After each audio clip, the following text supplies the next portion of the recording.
Without the appropriate amount of coffee, I don't function. That's just the rules. Pat, we have owned between us a fair number of airplanes and a pretty good variety of airplanes, a whole bunch of things from a J3 Cub on my side to a Cirrus SR-22 on your side. Yeah, We've been individual owners, we've been co-owners. right. But of all those airplanes, I think there's only one we've both owned, which would be a Cessna 182. You are right, sir. 182 P model for me. I'm sorry, which one was it? A P model. Well, the first one was an N model, and the second one, the one I have now, is a P. Mine was a G, and it had the extended range tanks. So Ah, I had, I believe, 80 gallons of yeah. fuel That would be available, the which extended. meant you Yeah, had to be a little careful with how you loaded it. But yeah. man, that airplane would cruise for way longer than my bladder was going to be happy with it. That's the case with mine. I've got the extended range tanks. The normal tanks on mine, I think, are 56 or 60 gallons. I've forgotten. I've got 80. I think the factory ones were like 67 gallons, Something but like that. Yeah. There are so many changes from the A model back in 1956 to the current models, different engines, the swept back, no back window, mhm. yeah, straight tail, Venturi tube, to the 0540, which the current ones are being made with 92 gallon tanks. And still rated at 230 horses, but the 0540 instead of the 0470. Well, and that's part of it. I learned to fly in a 152 and then stepped up to a 172 where you're way up there at 160 horsepower, and some people have 180. But boy, that jump, especially from the 152, where very similar looking panels. Cessna's always done a great job making panels look very Right. similar. But going from 110 horsepower to 230, 235, whatever, that's a heck of a jump. And you really do notice it when you get that prop into flat pitch and you're at the hold short line and you throttle up. It really goes. It does, and it's not just that, but it's going from what's a 150 these days or 152 these days, around 1,500 pounds or something. 1640. Yeah, something like that, and to the newest 182s, which are 3,100 pounds. Mine's 2,950, if I remember right. Um, that's also a big jump when you're talking about going up, you know, almost 2,000 pounds. Um, in addition to the horsepower, that's a big difference. Boy, I'll tell you, I can recall when I was in flight school, I had a friend, Scott, who's off in Indonesia now. He lives in Bali. It's a horrible life. Oh, horrible. But we would take turns shooting ILSs in a 152. And man, that's just the squirreliest thing in the world. You're always chasing the needles. And then you go do it in a 182. It's rock solid. It's like sitting on a couch in your living room. It's just put it on the glide slope and there you go. Yeah. Yeah. It's all about power management, pitch plus power equal performance. If you know what your throttle settings are, in mine, 15 inches on the downwind leg trimmed for straight and level flight is 90 knots. And if I do that and I'm diligent to make sure that at 15 inches, I'm at 90 knots, and it is just as soon as the sun comes up every morning, I can land that airplane without having to touch the trim. Well, and that's one of the great things about the 182 that I'll be honest, I didn't really know until I owned one. And I had flown one as an instructor at a flight school I worked at, but I really never put it together that if I'm just going up to see the sights, taking somebody on a ride, and I'm feeling a little cheap that day, I can level off and throttle back, as you say, 15 inches, 2,300 RPMs, and I'm only burning about 9 gallons an hour. Yeah. And I'm having a beautiful flight and everything's great. But if I'm going someplace with that spectacular 1,000 pounds or better useful load, I could go up, 24 squared or something, and I'm moving 130 knots. It's what a difference from the 152 or the 172 or the PA 28 I'd been flying. Man, all of a sudden I could get some real distance and do it comfortably. Yeah, the speeds, of course, changed a little bit over the years. But if you flight plan for about 130 135 knots true um, on most of the newer models in particular. When I say newer models, I'm talking about post 1970. Yeah. If you flight plan for somewhere around 130, 135 knots true, you won't be far off, and you'll be burning between 13 and 14 gallons an hour on the 0470s. Now on the 0540s, um, it's probably closer to 14 or 15, but still, you're knocking out 150 statute miles every or more every hour, and and even with a headwind, you're still covering some ground in a respectable manner, relatively economically in an airplane that every single mechanic can work on. Yeah. And I'll tell you, I always love going to Key West. Mm, It's my getaway place.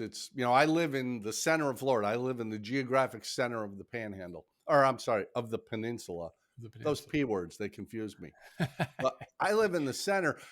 If I drive to Key West, it's 6 to 9 hours, depending on what the traffic is like. Yeah. And I'll tell you, I had to go down once to meet with some high school kids at Key West High, which is right under the approach to the airport. It's a little island, everything's close. Right. But from my house to Key West was 2 hours and 15 minutes. So I literally, with the 182, I can literally fly down to Key West, have a business meeting, go to lunch, walk around a little bit, see the sights, and get home well in time for dinner. And it's just such a comfortable thing. That's kind of a remarkable deal where the 182, I can carry the load I want to carry. I can Yeah. cruise at a reasonable speed. I'm not burning an outrageous amount of fuel. Fixed gear. So, I mean, mine was a fixed gear. I don't have any problem with forgetting that step on landing. It's just an absolutely great airplane developed from the 180, the tail dragger version Yeah. that came prior to Yeah. it. But I can't think of anything bad about the 182, with the exception of they always seem to drip oil on the nose gear as they've been in the hangar. Well, I've not had that problem, but I'll echo your sentiment. My wife and I met some family up in Branson, Missouri, back in I guess it was in June, and it took us. It was 4 hours each way. We happened to have just a little bit of a tailwind both directions over the course of the week that we were there, and it was 4 hours, so 8 hours round trip. The drive would have been over 10 hours from Houston to Branson because there's no direct way to get there over and around the mountains. My brother and his wife live in Austin, just north of the Georgetown airport. And in the 182, it's right at not maybe 55 minutes from my home airport, which is on the way to Austin. So I don't have to backtrack to get there. It's about 55 minutes. Otherwise, it's 3.5 hours in the car. So, boy, I tell you what, that spoils you. It really does. Now, we talk a fair amount about the joys of ownership or co-ownership and that it is possible. But one of the things we should probably touch on is most of us start out with a relatively low horsepower engine, fixed pitch prop. It's a fairly simple airplane to fly, and we learn the basics.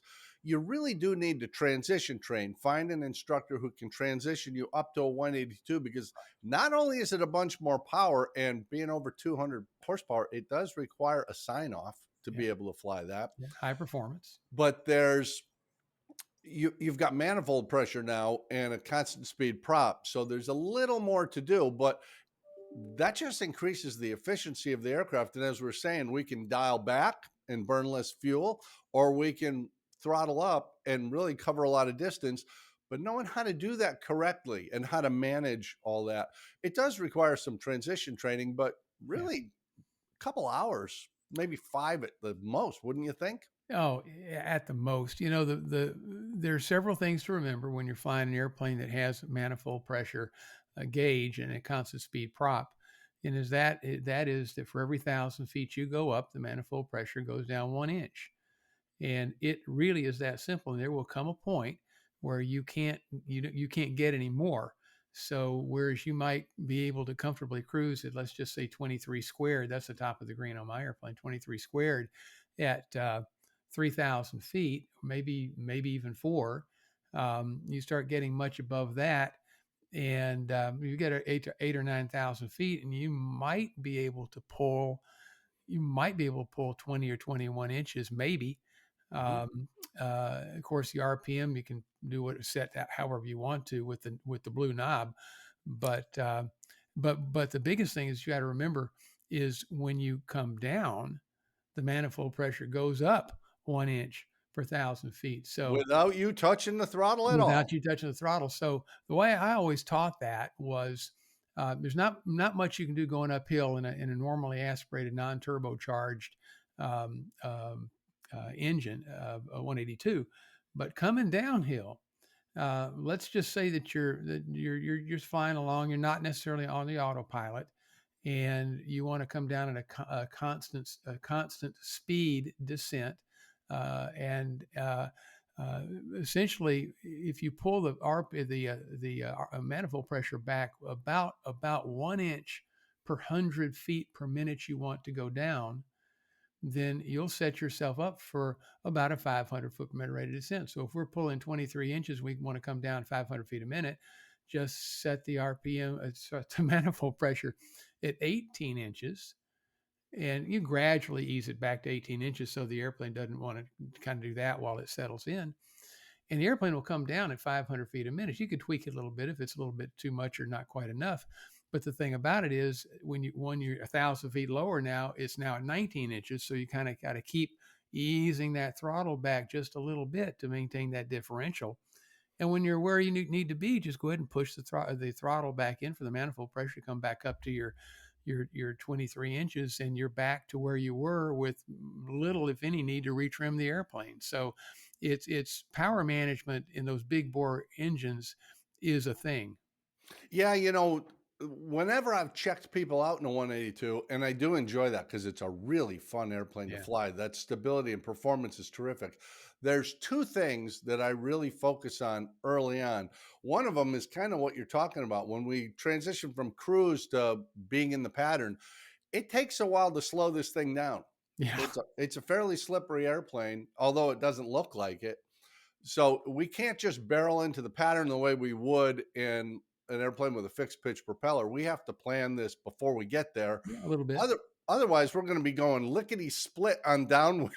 Yeah. This isn't going to work out. Yeah. And that takes a little bit of practice, but honestly, it isn't that difficult. It's just, I mean, it's the weight of the airplane. There's a lot of inertia with all that weight. Hmm. And so, yeah, the airplane's a little bit slippery, but it's mostly just its weight and it's that inertia. And there's ways to